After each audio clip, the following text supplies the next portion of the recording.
Welcome back, everybody, to another episode of Part 2 of The Sequel Continue, a show where we watch a movie, talk about it, then conceptualize a sequel that nobody asked for. I am Roger, and I'll be your producer for this episode, and with me are my co-hosts. We have Xavier. Hi. We also have Jett. I liked what he did. Yeah, just keep that theme going. Yeah. Hi. Now, the movie we're sequelizing this week is Cloverfield. It won by a popular vote. A movie where we learn that the only thing T.J. Miller is worse at than calling in bomb threats is simply holding a camera. I forgot so hard the protagonist of this movie is T.J. Miller. Because I didn't know him when I watched the movie as a kid. His film debut. Wow. How do we feel? How are we feeling after watching that movie? Well, Roger, you said this was your first time watching it? Yes. All right, and Jet, what about you? Well, I guess you just said you'd seen it like before, second or third time watching it. Okay. But I'm a big fan. I'm a longtime fan. Yeah, I think I've seen it like 3 times consecutively in a span of 3 days when I was 13, and then never saw it again until literally yesterday. Did you not know that you could rewind movies and wanted to see the 10 seconds of monster in the film again? No, I wanted to catch the little scene where it falls into the ocean at the end. Yeah. Roger, I'm not sure if you caught that or not. Yeah. Because it's very hard to see. But no, it was like a period when I was living in Puerto Rico, and all we had to do was rent DVDs. And so I only had them for like 2 days or 2 or 3 days. So I'd watch them as many times as I could to get my $2 worth out of it. And then, Sure. Yeah. But no, rewatching it. Sorry, I was popping my fingers there. Rewatching it, I don't know. It's not bad, but I don't think it has the same quality that it did when I was 13. So. Well, I think something that goes into that is that this movie kind of paved the way for way better movies. Yeah. This was the start, really, of the American kaiju resurgence. And, like, the whole, like, handheld camera, shaky cam. Yeah.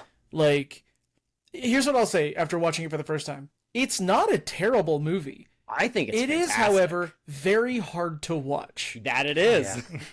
Yeah. And like, you know, obviously they knew what they were putting out. They didn't sit down and watch it after it was all edited, and they weren't like, it's kind of dizzying, isn't it? Well, it was inspired by all the footage from 9/11, so I think it was exactly the vibe they were going for. That's the thing. I give the credit, everything that it lacks in, like, aesthetic pleasantry, I think it makes up for in immersion, because I do think it's about what it would look like, more or less. Sure.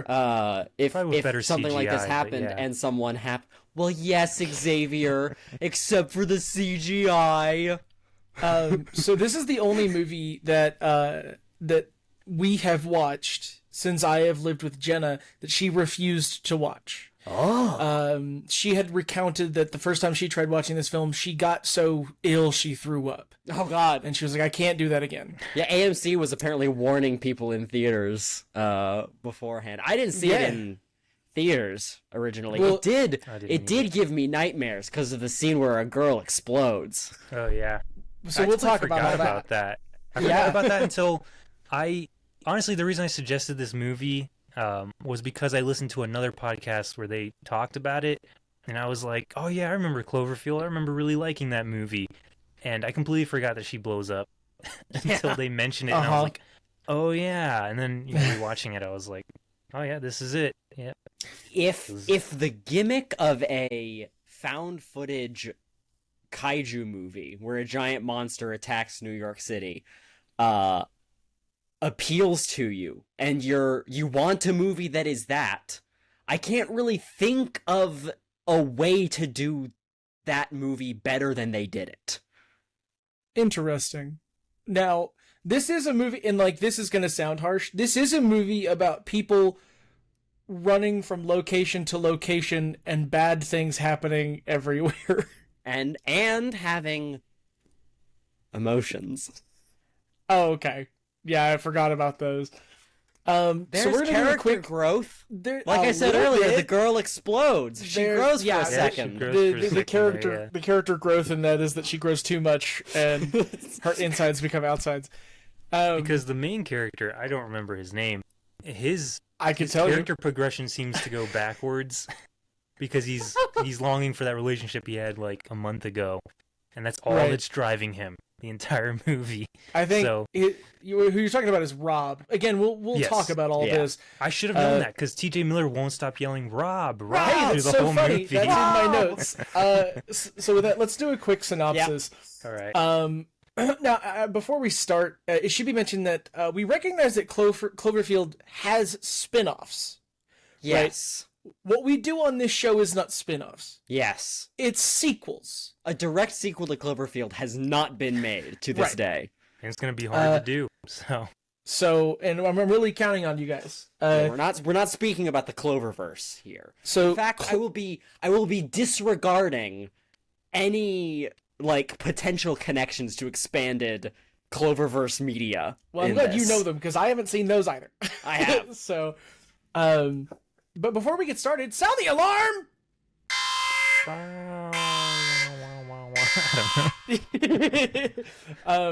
They just play the sirens at the end of the movie. Here we go. The nauseating footage from a personal camcorder is recovered by the U.S. Department of Defense in an area formerly known as Central Park, bearing a disclaimer stating multiple sightings of a case designated Cloverfield. The camera contains 2 sets of recordings mixed together. The earlier footage shows Rob and Beth in her father's apartment above Columbus Circle before embarking on a date across New York City and to Coney Island. The later footage shows Rob's brother Jason and his girlfriend Lily as they throw a farewell party celebrating Rob's new job in Japan. The camera is passed off to Hudson, or HUD, Rob's best friend, who is then tasked with getting goodbye testimonials from all of the partygoers. There's a bunch of drama at this party that in no way is revisited or cared for later in the film, but it is something that can be interrupted by what most people are confusing as an earthquake. So to get a better look at the earthquake, they all move the party to the roof, where they see a massive explosion, and decide that maybe it's time to leave.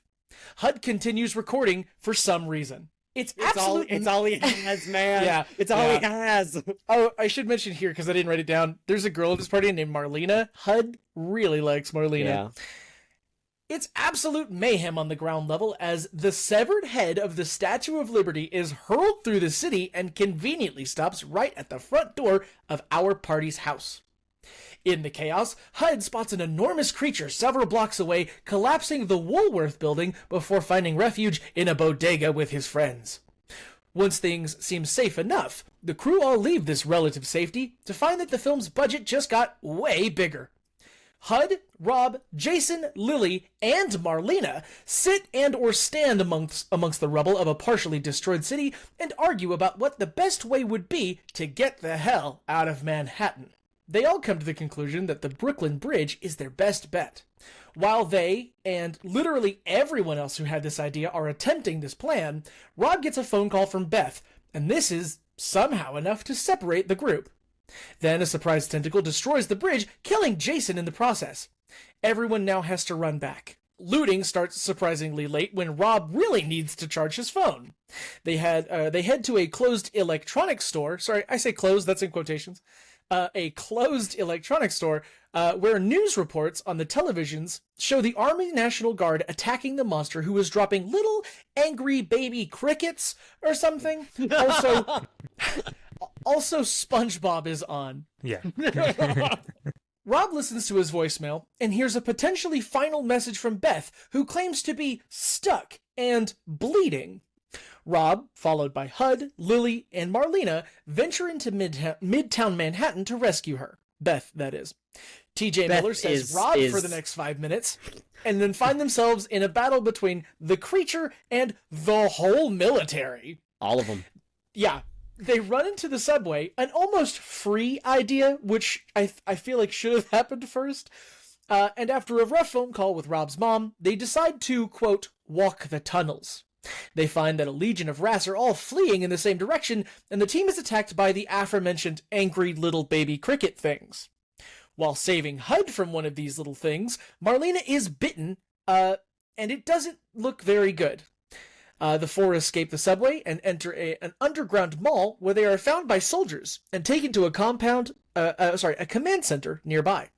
When Marlena begins to bleed from her eyes, she is forcibly taken into a field hospital and explodes. Maybe I should say that again. A bite from the cricket babies makes one explode. This is not really delved into very much. But moving on, Rob, still intending to save Beth, persuades one of the military commanders to let them go.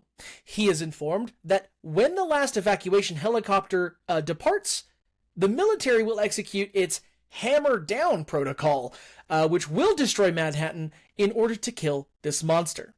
The surviving group travels to Beth's apartment building, which is leaning on a neighboring skyscraper. Yeah. They walk up 37 flights of steps so that they can enter the roof of Beth's building, where the group finds Beth impaled on exposed rebar. Hold on, I want to say... Oh, yeah, go ahead. They literally try to take the elevator first. Oh, yeah, they try to take all the elevators. Yeah. They're like, guess we gotta go up the stairs. Dang, man. So, they... monster's out and I gotta go up the stairs! Oh! They free Beth from this rebar pain, this chest full of rebar, in a way that makes me think she should be dead. It went all the way through her torso, and they just pull her off, and minutes later she's running through the streets. It literally looks like it's inches from her heart. Right, But yeah. we'll get into that. The heart is actually a more central organ than people think. Let's see. They make their way to the evacuation site at Grand Central Terminal, where they encounter the giant creature once again. Lily is rushed into the first helicopter and escapes before Rob and Beth and Hud, which are in the second helicopter. They witness the creature being heavily bombed, which seems to be a success. But it lunges out of the smoke, hitting the second helicopter and causing it to crash into Central Park, killing all of the occupants, except for Rob, Beth, and Hud. All of the military personnel are all dead from this, so again, I'll say it, helicopter crash. Of the five, only 2 people die. Yeah. Let's see. 15 minutes before the hammer down protocol commences, the trio regains consciousness and attempts to flee. Hud turns back to retrieve the camera when the creature suddenly appears. It's the size of a building, folks. Suddenly appears, and we get a fun little vor kink POV. Rob and Beth grab the Terrible camera. thing you've said. Awful. Worst part of the podcast. It's not the first time on this podcast, Jet. Is it not? No, it's probably like the 3rd or 4th. Oh, man. Rob and Beth grab the camera and take... Oh, yeah, Hudson dies, by the way. Yeah. Rob and Beth grab the camera and take shelter under an arch. As air raid sirens blare, the bombing starts. Rob and Beth each provide their last testimony of the day's events. The bridge begins to crumble, the camera is knocked out of Rob's hand and buried beneath the rubble. Rob and Beth proclaim their love for each other just as the bomb explodes. The camera freezes up just before the footage cuts. The film ends with the finale of Rob and Beth's trip to Coney Island a month earlier. Unseen by them, an indiscernible object falls from the sky and into the ocean before the camera cuts off. End of movie 1. So yeah, that's all of that is what happened. There's a few notes that I'm sure each of you have. We can discuss them now if you like. I don't have a ton of notes, actually, on, like, the movie itself, because it's a pretty straightforward narrative. I mean, they're running around, trying to survive, trying to rescue a girl who might be dead, arguing, sometimes dying, and encountering the monster a lot. Yeah, it's a really straightforward film, and it's not long. The movie's like an hour and 20 minutes long. It's 85 minutes long, which is exactly how long a DV tape would last. Oh, that's sick, actually. Yeah. That's pretty good. That's pretty good. I didn't realize that. No, it's efficient. It, I think it does what it does quite well. Now, there has been a lot of talk of, well, I'll say that. Xavier, do you have any comments on the film?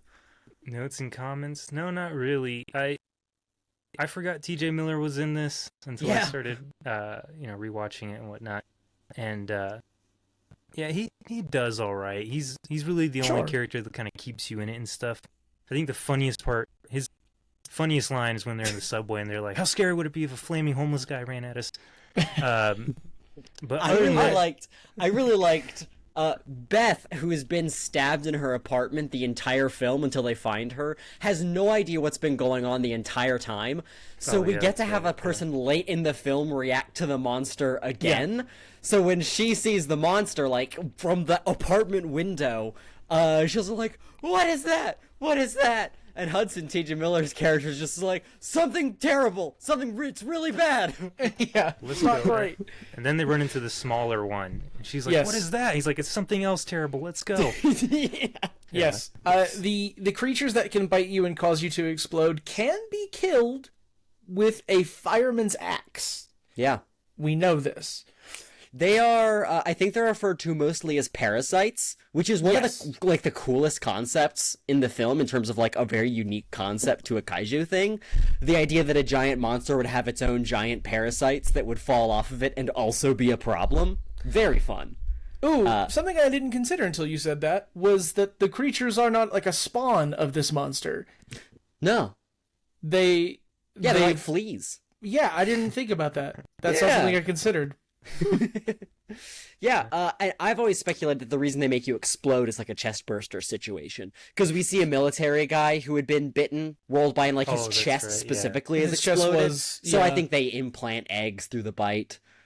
Yeah, except when we see what's her name pop through her silhouette, she literally she's like the little girl from Charlie and the Chocolate Factory. She blows up for a second, and then pops. I don't know. This movie doesn't do a whole lot, but Violet Beauregard? Yes. I was trying to remember her name. Sick Charlie and the Chocolate Factory pull, Roger. Yeah, you're welcome.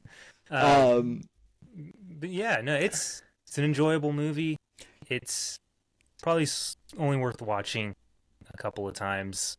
If you like the genre, if you like the kaiju genre, or you like found footage, or if you like both, frickin' go for it. You know what? I know Blair Witch Project did it first, and I'm sure there are other movies that did it before that, because mockumentary was a style. Oh, yeah. But this movie definitely led the way for other movies like Quarantine and VHS and all that stuff. Oh, yeah. So this and Paranormal Activity, I think, are Paranormal kind of around Activity. the I was same. really thinking about that one earlier. I don't think with this movie, it probably would have just died with Blair Witch. But this one was like the first mainstream one that really blew up and made a whole lot of money. So So the movie is directed by Matt Reeves, who then I think went on to direct quite a lot of amazing films. Yeah, Planet of the Apes. He did the Batman recently. Batman. Yeah. And he has spoken a lot about his ideas for sequels.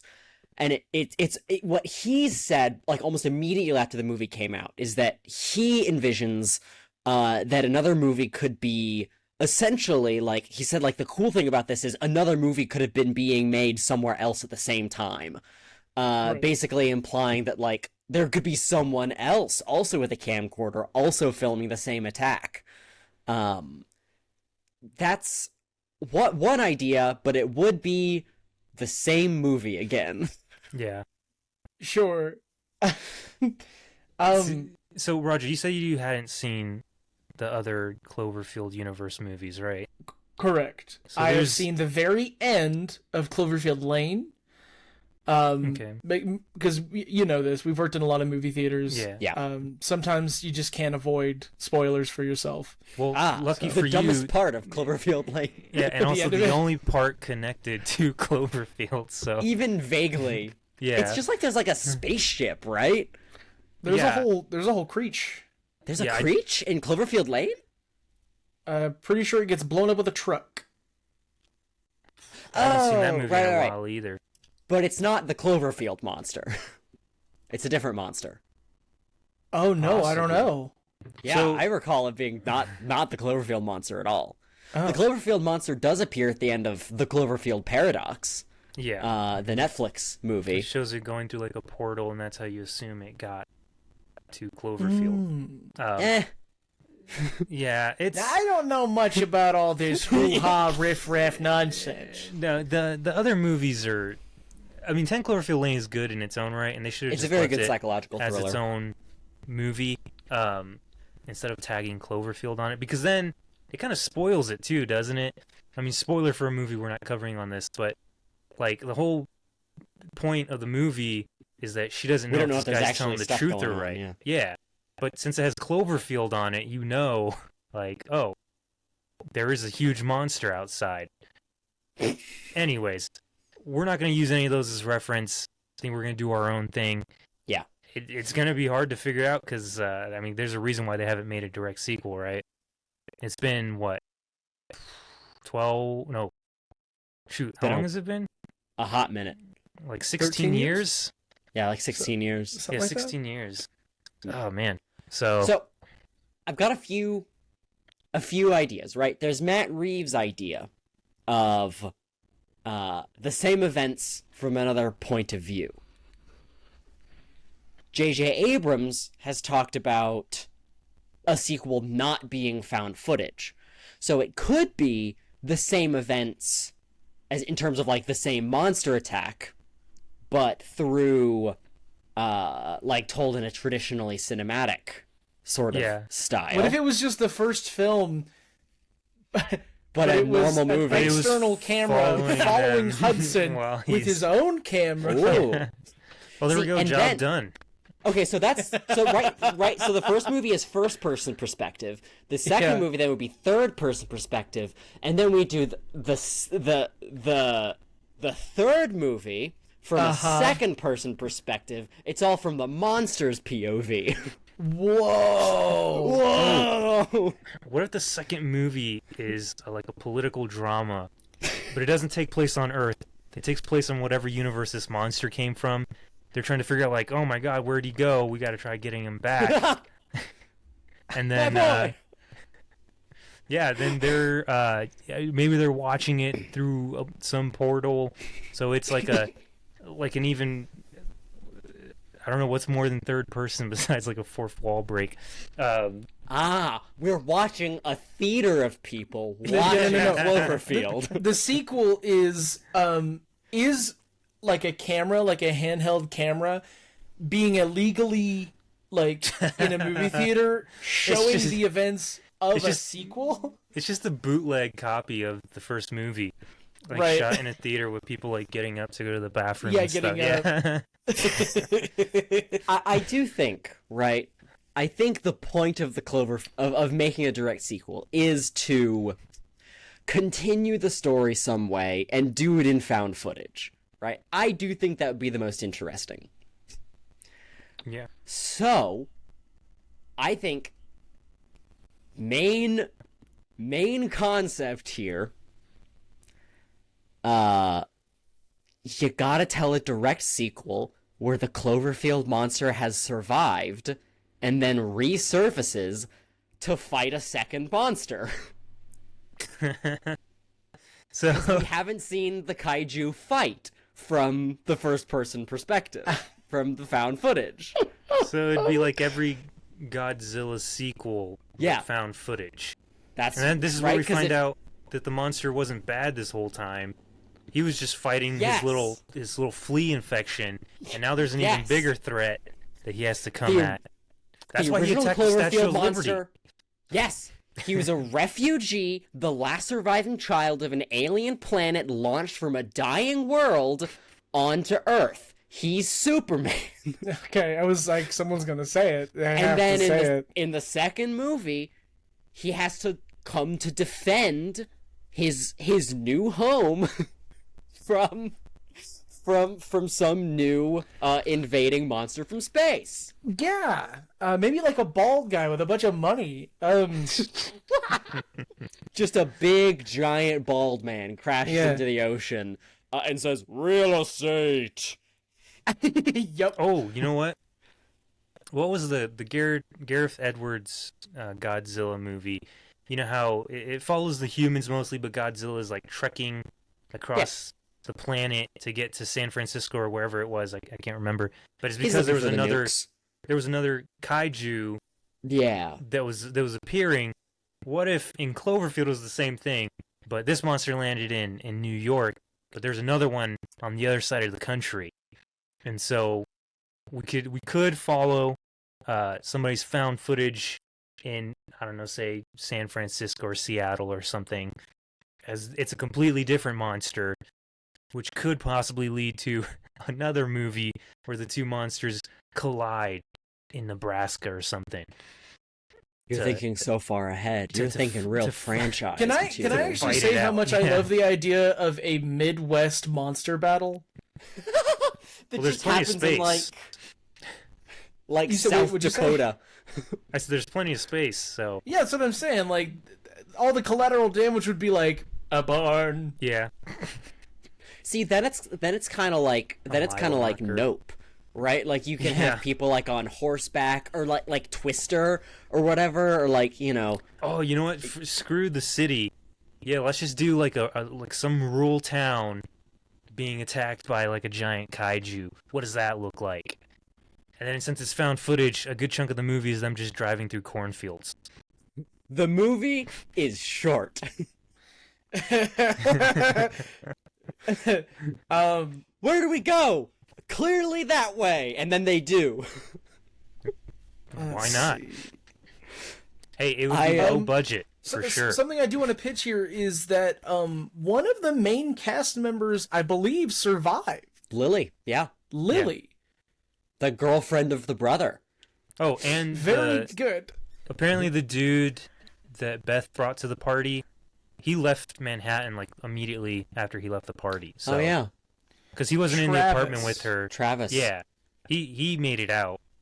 We could follow Travis. he did have a good night. Yeah, Well, I mean, was it Robert said good luck? Yeah, good luck, yeah. Travis. He said good luck tonight. Good luck, yeah. Travis. And Travis gets out of Manhattan. Yeah. Dude's got spells. He made it happen.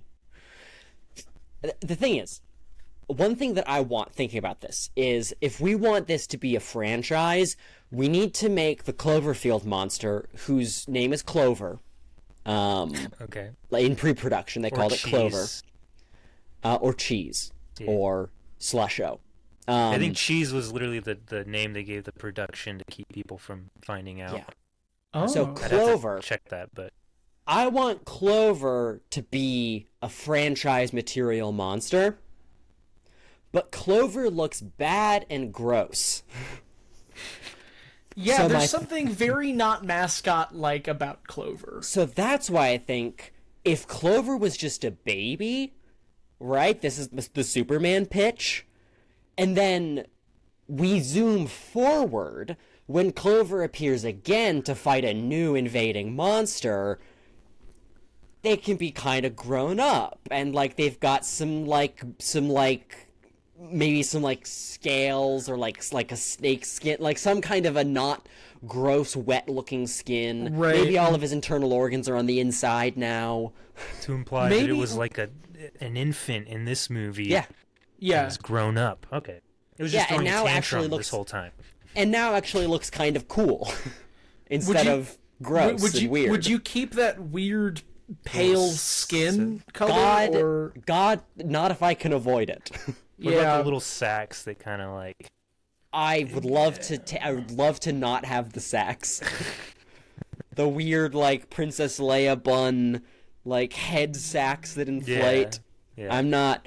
It looks very like embryonic. So I think we can redesign to have like the same shape because the shape's cool, but to be like a little bit bigger, with like a rougher kind of texture to the skin, a bit more like Godzilla-like. I don't know if this means anything in the moment, but this is giving me. I just wrote down a couple words, and it gave me an idea for maybe even a possible spin-off podcast. But Movie Monster Makeover is pretty good, I think. Today we're yassifying King Ghidorah. That's what I'm saying. Roger, what's that app that you use? Slay King. Your little models. Oh, Blender? Yeah. We can recreate them in Blender. There you go. Yeah, that's good. There's a couple more Udemy classes I gotta go through. But yeah, I'm sure I could figure it out. So we're giving the monster a makeover in that it did survive. It did survive, went into the ocean, and has been growing under the ocean, eating fish, I guess. It'll affect the trout population, but, you know. It's eating all But now those we have a new nuclear protector submarines. of our world. So how long in the future will it be then when it reemerges? 16 years. 16 I think years. so. Okay. Yeah, unless you want to give everyone flip phones. It would make things easier to explain. Yeah. Although the iPhone did exist when this movie came out.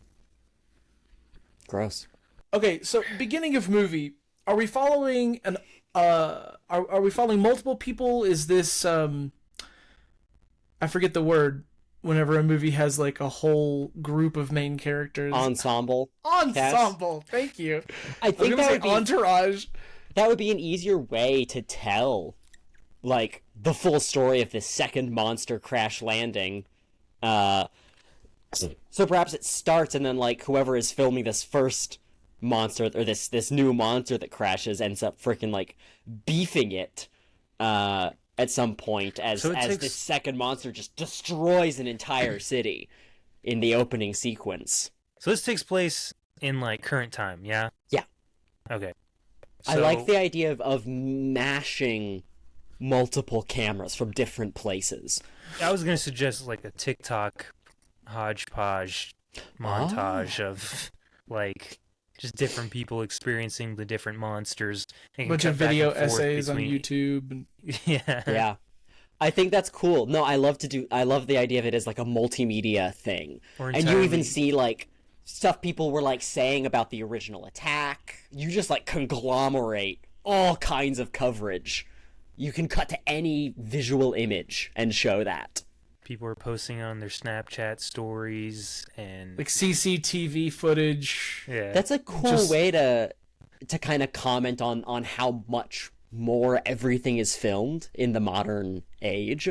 Yeah. Because, like, yeah, now you don't actually need one person who happens to have captured a wild event on a camcorder, right? That's now, like, top secret, held in government control. Like, no, everyone would be filming every angle on anything happening the entire time.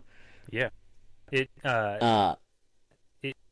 would be on everything. I mean, you know, the iPhone existed in 2008, but it didn't shoot video. It was just a little touchscreen phone. So yeah, we could have an unlimited amount of characters in this movie. I think that's... No, go ahead, Roger. Well, no. I want to hear yours. I was gonna say, I do think it's kind of a shame that, like, T.J. Miller's character died, because he's a bit more of, like, a well-known face now. And if you could get him back in this, in some capacity... pretty controversial now. Yeah, Jett, I don't know if you know this. Did he do evils? Well, Roger mentioned I won't justify him. I won't justify him in any of his actions. But he had a pretty bad brain problem happening to him that no one knew about until he went into this irrational, kind of crazed state where he called in bomb threats and physically assaulted some people. Oh my god! So, again, his brain was damaged in a way, but I don't think he's apologized for his actions either. My idea was going to be that they've created a clone of Hudson's body and implanted his brain in it, because he can psychically connect with the Cloverfield monster because of his direct exposure with it. And so he could be the protagonist of the movie as a brain clone. But I don't know about that idea now. So, what if we did something similar in that Hudson had a brother or a cousin or Like something? we said, we could follow like Lily or Travis. Right. Lily or Travis are total options. I actually think the idea of Lily as the protagonist is probably a great option. Actually, you know what? I want to suggest she's still working. Travis. I want to suggest Travis because I believe that actor's still working. But also, you know how like after 9/11, there was like that huge uptick of people who were like, yeah, I was the first responder and I was doing this, or yeah, I was in this building and I survived. Travis can be like the asshole lead who tells everyone that he was in the city and survived when really he left like moments before it happened. Wait, can I kind of combine these ideas? I like the idea of him being a foil in that way. No, go ahead, Roger. Sure. I'm going to bounce off of that. Yeah. Is that we follow Lily. Lily is the main character. Yeah. But she is running a campaign against this Travis guy who wrote a book about his events, or about his time in New York as it fell. Oh. Right. And like he wrote this book, and she's like, he wasn't even there. Yeah. He can does like not know what happened. He can make himself out to be like a hero, and he saved a bunch of people, and he hit the button that nuked New York City or whatever, and she can be like trying to discredit him. But as the monster reemerges, they have to team up and help each other survive. And he gets to experience firsthand this time what it was like. And what if they both end up like kind of getting influencer status, him with sort of this like stolen valor thing, and then she isn't wanting any kind of like fame from her trauma. She's just tried to move beyond like the loss of her boyfriend and her friends and everything. But then when he pops up on the and like all of this can be told back and forth between like social media videos, clips from Instagram lives, as she then starts making statements online like, this guy wasn't even there, he sucks. And then she starts inadvertently getting like fame and popularity that she doesn't want as she gets wrapped up in this whole social media drama, until the two of them end up meeting for an influencer boxer match. And, and then that's when the second monster attacks. And then we get to see a boxing match between two monsters. No, I love the boxing match I did because then it kind of like lends itself to the overall arch of the movie. Yeah. Guys, I don't even know what to write down right now. This is highly satirical, but I like that idea. They made it for, at the very least, it's going to be like some kind of like public debate, or like on some like news program or what if CloverCon is a thing at this point, and like it's been 16 years, and like there's like still like fans for the monster or whatever who are like woo, they've got like plushies for the monster, and like they've romanticized the whole tragedy. And so Lily shows up to debate Travis at CloverCon, and try to set the record straight for what this was actually like, and be like, no, this was horrible. People died. My boyfriend died. What if she was an activist protesting this con? Yeah. But, like, obviously, no matter what attention she gets, it's going to, like, kind of advance the soapbox, so to speak. Yeah. Meanwhile, Travis is just getting all this money, right? So like he wouldn't have anything against these kind of events. I mean, maybe at this point he's like running for office, so he has a lot to gain from it, and she's just trying to set things straight. And then and so they're in like Chicago or Seattle, probably Seattle. A lot of conventions happen in Seattle or Portland, somewhere like that. When like word hits of this second monster that has like made landfall, like a few cities over, and is making their way towards Seattle, they're trying to escape, and then from the ocean, here's the new risen, grown-up, matured form of Clover stomping across the city, and the two beasts clash. But this time, Clover, who has been has grown a little bit and has been sneaking around, and has maybe even gained some intelligence and has been observing humanity a little bit from outside, is moving carefully, trying not to step on people, and catches a bus thrown by the other monster and sets it back down. And all of this is oh yeah, what if they're what if Lily and Travis are on a bus running away, and this second monster comes over and picks up the bus and hurls it at Clover, and you're oh no, it's all gone wrong. And then Clover carefully catches the bus and sets it back down. And that's the midpoint twist where we realize that oh, he's on our side! Yay! Okay. All right. So I'm so sorry. Xavier, I don't know how you write and listen at the same time. I have such a bit. It's crazy. I keep it all in the dome. Yeah. Just to kind of recap what we have so far, Lily and Travis are two of the many, quote, survivors of the Cloverfield event. Yeah. Manhattan is destroyed. Oh, yeah. There's nothing left of it.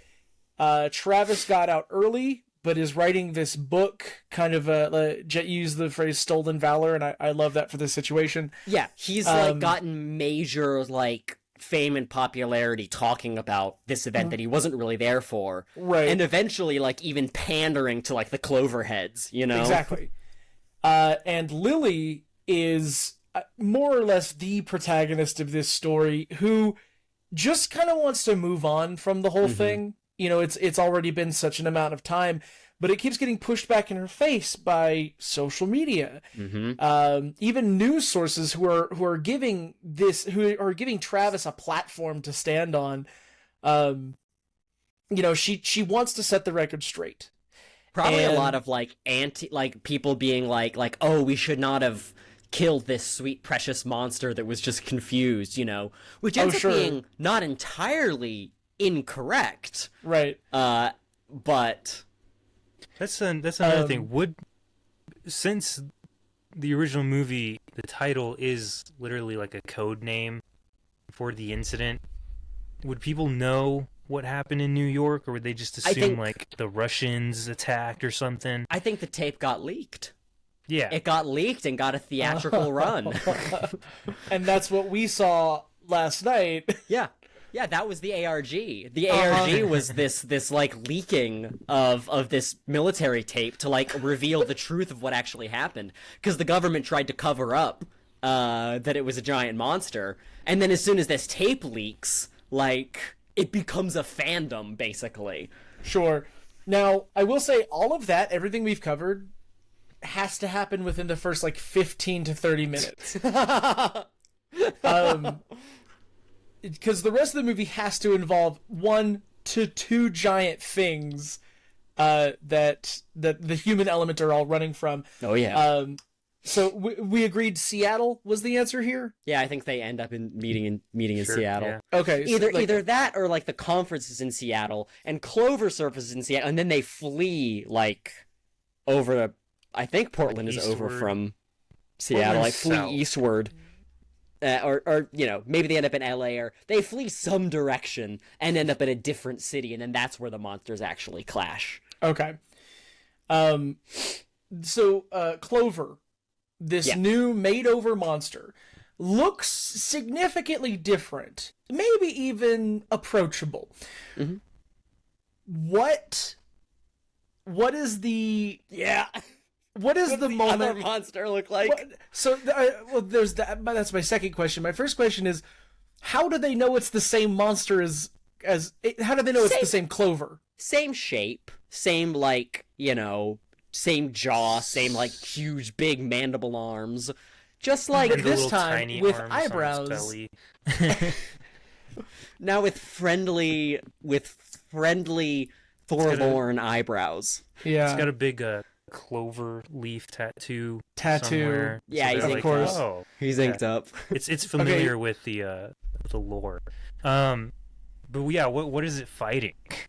Yeah, this Yeah. thing that it's going up against has to be, I mean, at least on par with the first movie's monster, right? It has to be somewhat hard to look at. Yeah, absolutely. Maybe it's man-made. Like the U.S. Army started developing its own creature to fight back just in case, but it's gone rogue. So in the first movie, HUD That's a says, theory. like, his theory is, like, what if the government does this? Ah. But we know it didn't because at the end we see it crash into the ocean. But and Right.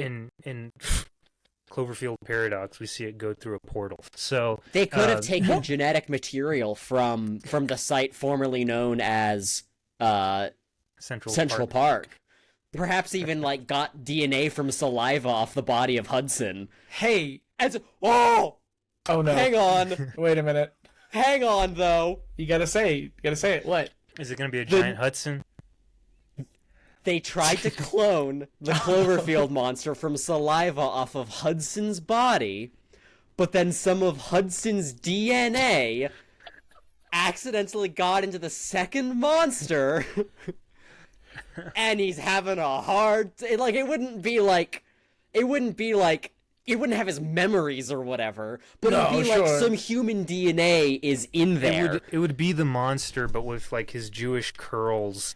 And Yeah, his yeah, yeah. annoying voice. Yeah, I don't know what show it was, but there was a run where T.J. Miller had these really gross, like, sideburns that went into a mustache. Yeah, it Wasn't looks that, like that. Silicon Valley or something? Silicon Valley. Yeah. I think it's some kind of like terrible grotesque hybrid of like human and Cloverfield monster DNA. What if when the government recovered this tape, this recording device, they overheard Hudson say, "What if the government made this?" And they were Yep. like, "Why don't we? Like, yeah, Right? that's a great idea. If the we could weapons just capability, make our own to fight against the bad ones that show up, or North Korea if we need to, right? a, We could, a non-nuclear weapon of mass destruction." yes, Or yes. something that, like, you could unleash on a country you don't like to then justify a military, like, bombing on that country. Right. Well, so what you're describing is the end of Watchmen, not the movie, the comic, yeah. the graphic novel. Watchmen Roger, ended exactly that way. Roger, you looked very excited a moment ago. Was that what you were going to say? What was... Yeah, that the second monster is man-made. Yeah. Using, and I mean, Jet, we could obviously use that idea. Hudson's DNA and this alien's DNA. I shouldn't say alien, creature. Yeah. Cloned creature, genetically engineered. My second thing was, what if they just they call it Weapon H. what if they just took one of the fleas, the parasites, and just made it bigger? Oh. Because them's ugly. Them's ugly. There could be some of the flea DNA in there too. Yeah, Yeah. like maybe it really is like a genetically modified organism. Yeah, and it's like they think basically that like they can implant all of these like electrical nodes in this thing's head that will be able to like apply stimuli and allow them to control it through like simple Pavlovian like pain response. Okay. But they don't realize that there is a human capacity for intellect within this monster. And so throughout the training process, it doesn't become like a broken trained monster. It becomes vindictive and cruel towards Right. humanity. We didn't teach a monster to help. We taught a monster to hate. Yeah. We can make a Xavier? reference to another Matt Reeve movie.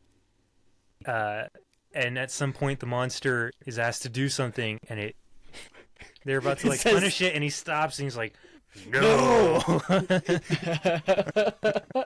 Which Planet of the Apes was that? Was that Rise of the Planet I think of it was the the Apes? first one, yeah. Yeah. They had him say no in the first one. Rise. Yeah. Cool. So somehow through all these like twists and turns, Lily and Travis start to kind of get along as they're surviving together.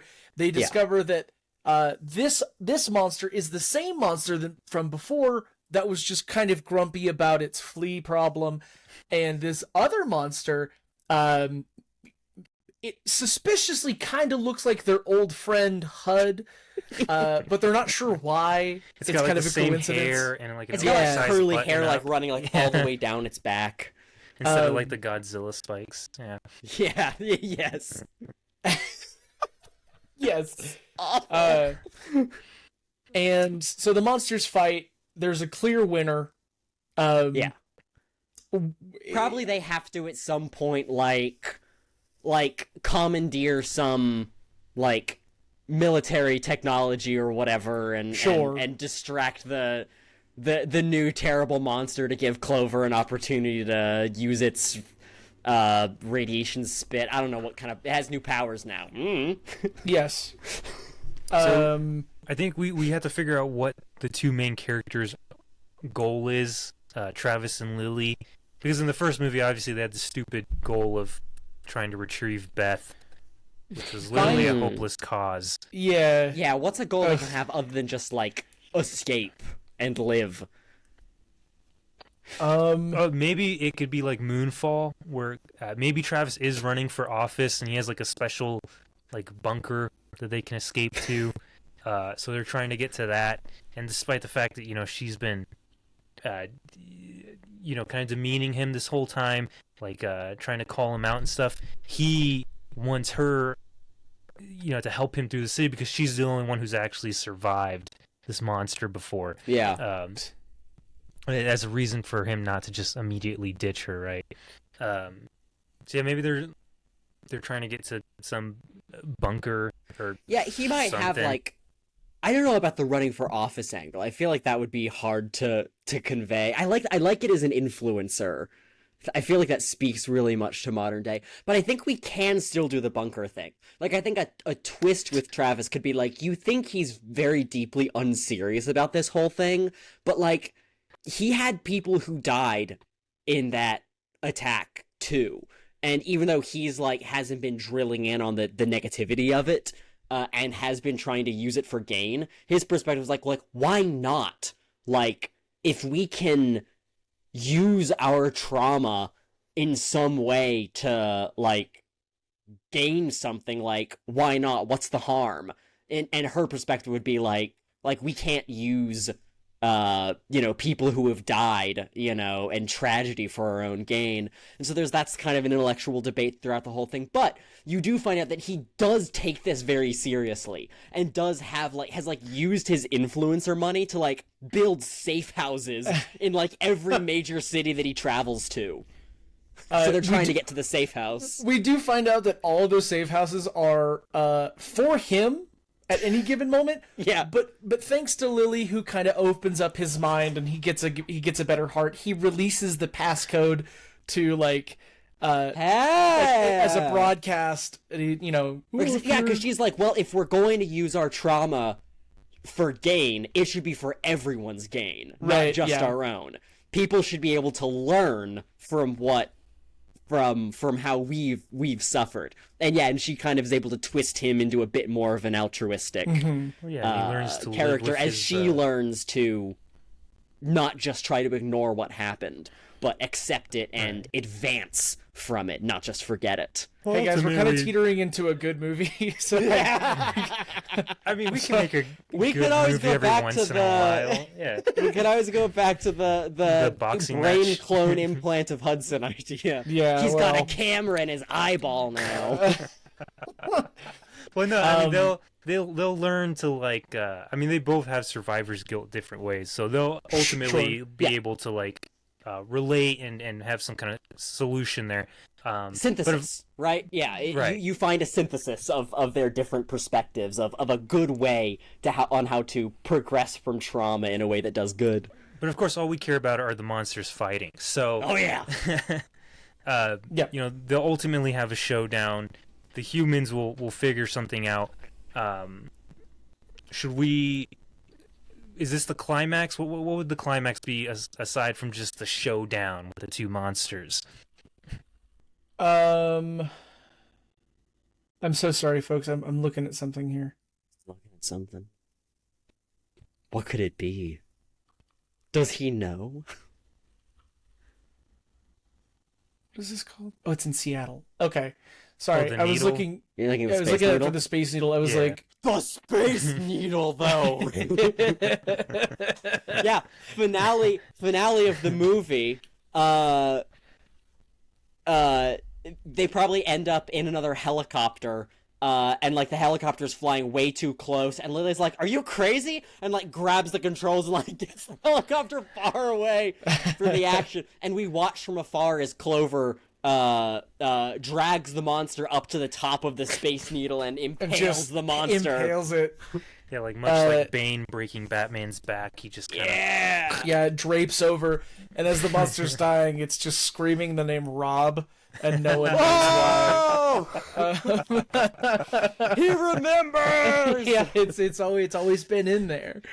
Yeah, And then Lily that's the has big, like some kind of reaction. She's like, "Do I know this monster?" Yeah. And then in the next movie, she'll be vindicating for this monster that Clover killed, and trying to get people to, trying to get the military to create another one so she can have her friend back.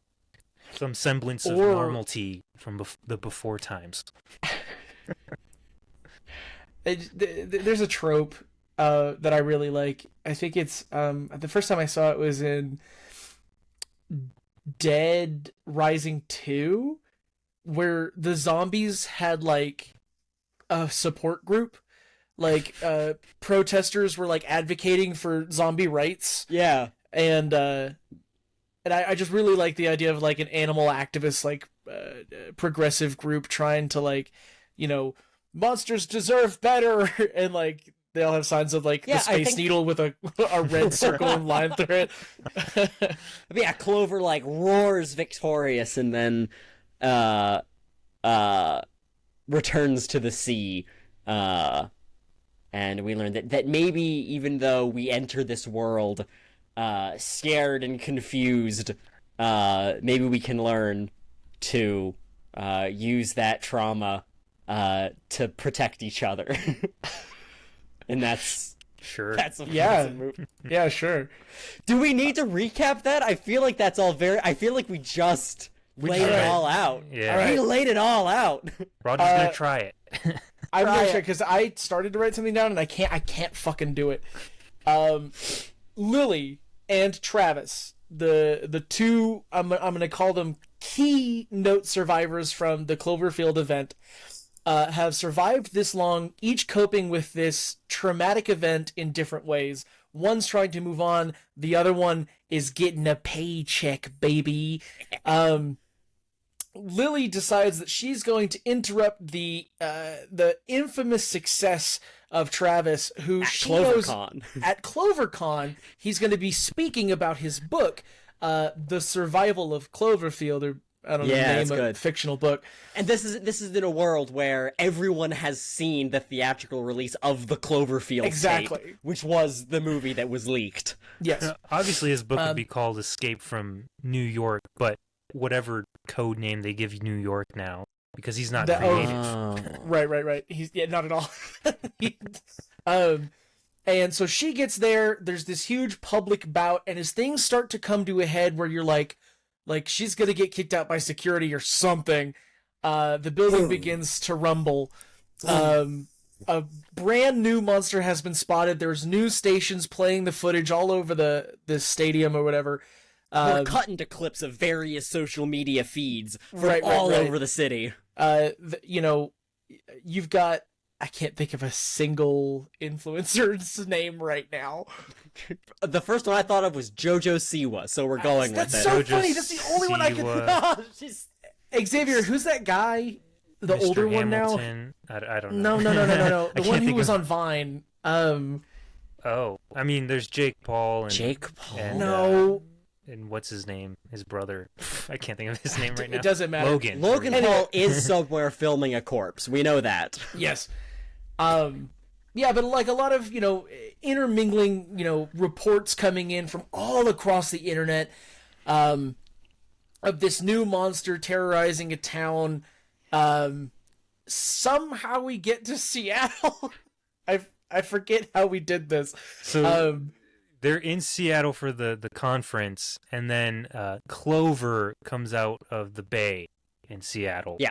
Oh, okay. To fight the monster. And is being attacked by the military as Lily and Travis are escaping on a convention bus. Cloverfield monster rises. They start clashing in the city. This new monster bends down, scoops up the bus, and lifts into the air. And we see its face that looks just a little bit too much like T.J. Miller. and before we can figure that out, hurls the bus across the city at the Cloverfield monster. Anyway, continue, Roger. And Clover catches it very gently and sets it down and pats it on its little bus head. Yeah. And the fight continues. Now, Lily and Travis now have to work together to go through, I'm going to say it, shopping malls, maybe some subterranean train cars. Yeah. I've never been to Seattle, so... The Seattle Underground. The buried city of Seattle underneath Seattle. I don't know anything about that. I don't know anything about true. Seattle. Oh, okay. So... That's a real thing. Hey, that would make it even cooler. That Seattle burnt down, and then they built a new Seattle on top of Seattle. So in the underground of Seattle, they find out that the new monster is a government experiment that went wrong from the DNA of, the monsters that happens in the original Manhattan saliva incident. Pulled off of the body of HUD. Yeah. They get a hold of some military weaponry, and just as things are looking real bleak for Clover, they fire off a shot of some kind of massive, ground-to-air missile or something that hits the new monster, giving Clover just enough time to get the upper hand in the fight. They make it to a bunker where Travis is forced to release the codes to all of his bunkers to the public. He has a change of heart. Right. I think this moment can come before the military technology, where they're running, they're at the door of the bunker, and there's a crowd of people being held back by the military. Right. Okay. And what Travis is gonna go down to the bunker, and Lily's like, come on, man. I love the idea that he's like, I've built these bunkers all over the country since I travel so much, just in case this happened again. And she's like, well, we got to let people into your bunkers. Like, they're there to protect people. Let's let people in. And then these swarms of people go in, and they're only designed to fit 5 people. So it's just people crammed into these bunkers. Yeah, she says, we already survived this once. Give them a chance. And he goes you know what? You're right. And they run and steal a military jeep with a missile launcher on it and drive it away and allow the crowd to get to the bunker and drive back into the city. Oh, okay. To go help fight. Because the military is launching missiles at both of them indiscriminately. And they're on the radio Clover's trying to protect us. Stop firing at Clover. Really? This is Lily ba-da-da-da-da. I know what I'm talking about. Yeah. And everyone knows her because they've seen the film Cloverfield produced by J.J. Abrams. And so they listen to her. And they turn all of their fire on the new monster. And this gives Clover the upper hand. Continue. Xavier, anything to add? No. Okay. We're getting to the Space Needle, so... Yes. We'll say that this is the moment where they use the military armaments to help Clover get the upper hand. And in the days of this monster's, it was just been impacted by some kind of missile, because I don't know what missiles are called. Clover picks it up. I'll say that they're maybe already near the needle or on top of it somehow. Lifts it overhead, and everyone's waiting in anticipation. And then smashes it over the needle. It impales down onto the Space Needle. A slightly pointy strikes structure. the needle, and the monster's and it was raining this whole time, just in case no one knew that. And then as his dying scream, he howls, "Wrong!" And close up to a new book being written by Travis. That it's just how it really happened, and co-authored by Lily. By Lily, exactly. I think that's a movie. I think we made a movie. I think that's a movie. I think that's actually a cool sequel to Cloverfield. What we've done is, I think, accidentally good. Yeah! We try so hard not to do it, but I was gonna say, like, every once in a while. it's such a need to have something bad. Sorry to disappoint everybody. Yeah, that's our bad. Let's see. Okay, thank you all for listening. If you have better ideas than us, write them in the comments. We didn't think of a name for this. What do we call this movie? Oh. I mean, are we going to change the name a whole lot? We're just going to keep it as close to Cloverfield Well, as we possible? know because of the spin-offs that Cloverfield has to be in the name. Yeah. Wait, hold on. What if the name of the movie is Travis's book? Is the name of Travis's book? Cloverfield Redemption. Escape from Cloverfield? Sure. Or CloverCon, or I don't know. CloverCon. It's called CloverCon 2025. Escape from CloverCon 20... Yeah, no, that's it. Yeah. CloverCon 2025. Okay. Escape from CloverCon 2025. Right. That's going to be the name of it. See that we did it. Okay, we made a really good movie and we gave it a dumb name. But yes, thank you everybody so much for listening. If you have any better ideas, please let us know what those are in the comments. If you can think of a better name, I don't want to hear it. We're going to be posting a poster of the sequel. Xavier's going to make a mock-up poster for that. Oh, yeah. Post it on our Instagram. Now I'll have to figure out what these monsters look like.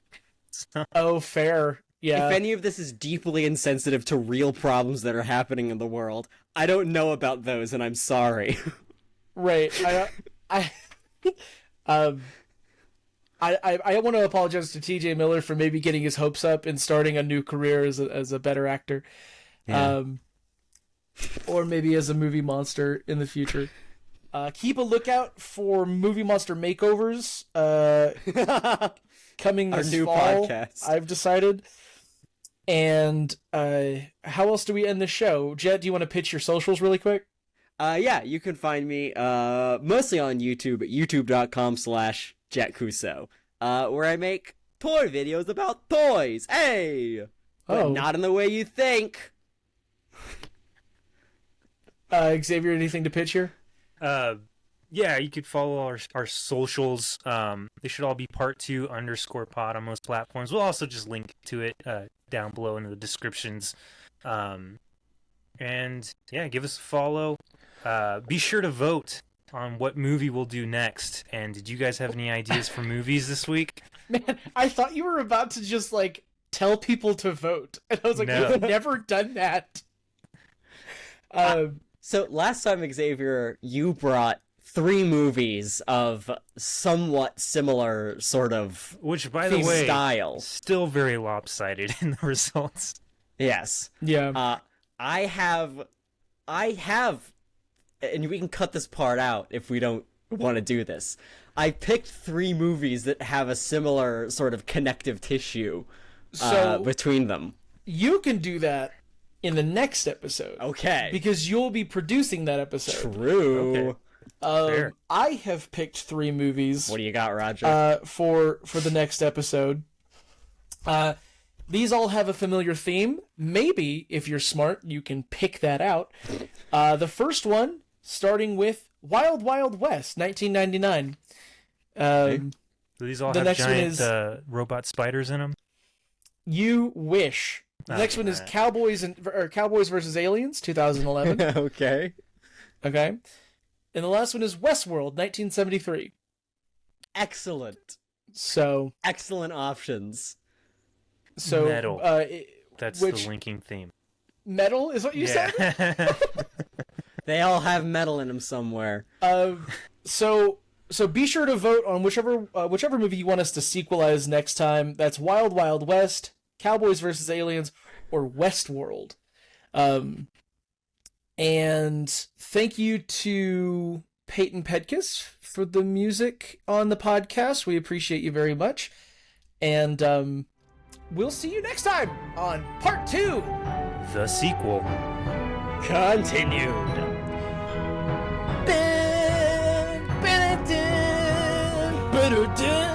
Is that the... What did you think it was? It sounded like Family Feud. Yeah, I mean, that was kind of the theme I was going for, but...